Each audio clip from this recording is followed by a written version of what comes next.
సమాధి నుండి తీసిన ఎముకలతో క్షుద్ర పూజలు కలకలం.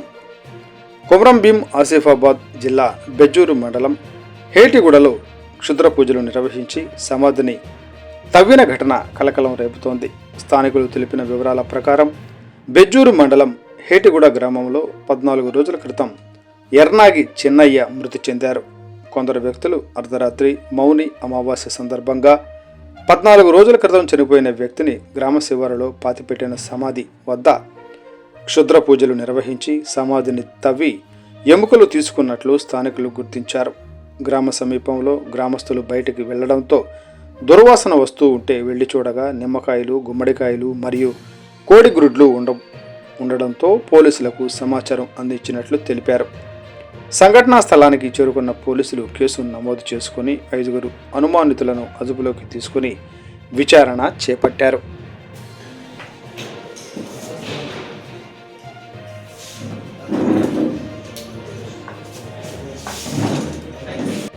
కంప్లైంట్ భర్త అనారోగ్యంతో మృతి చెందిన అతను మృతి చెందిన విషయం అదే గ్రామానికి చెందిన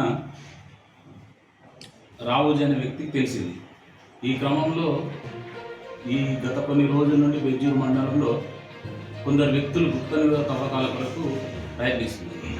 అంటే వాళ్ళ తెలిసిన విషయం ఏంటంటే ఎవరైనా ఒక వ్యక్తి చనిపోయిన తర్వాత ఆ వ్యక్తి శక్తులు వస్తాయని వారు అనుకొని ఈ చనిపోయిన వ్యక్తి యొక్క శవాన్ని 29 తారీఖు రోజున రాత్రి, అంటే 29 తారీఖు రోజు చనిపోయిన వ్యక్తి యొక్క కుమారుడు ఆ కాలకృత్యాల కొరకు వాళ్ళ ఫాదర్ని అయితే ఎక్కడైతే పెట్టిందో శవం పూడ్చిపెట్టిన స్థలాన్ని సైడ్ వెళ్ళగా ఆ పూడ్చిపెట్టిన స్థలం నుంచి దుర్వాసన వస్తుండగా అతని స్నేహితుడు ఇద్దరు కలిసి ఇటు దుర్వాసన బాగా వస్తుంది అని చెప్పి అటు వెళ్ళి చూడగా శవం పూడ్చిపెట్టిన వద్ద ఆ మట్టి అంతా మళ్ళీ శవంను పూడ్చిందని ఓపెన్ చేసి ఆ శవంలో నుంచి కొన్ని ఎముకలు తీసినట్టుగా దాన్ని చిందరవందర చేసినట్టుగా అనిపిస్తే ఇమ్మీడియట్లీ వెళ్ళి అతను వాళ్ళ 29 తారీఖు ఉదయం వీళ్ళు అంటే కంప్లైనెంట్ వాళ్ళ కొడుకు వాళ్ళ చిన్నాన్న కలిసి గత కొద్ది రోజులుంటే ఆ గ్రామంలో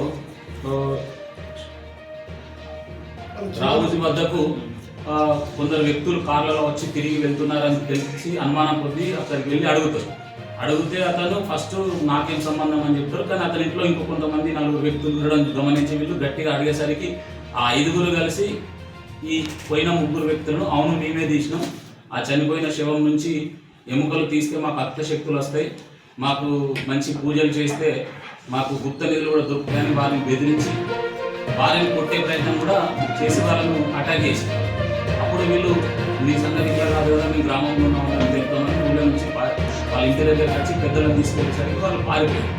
దానిపైన మాకు ఫిర్యాదు ఇస్తే కేసు కట్టారు ఎస్ఐ గారు వీళ్ళకి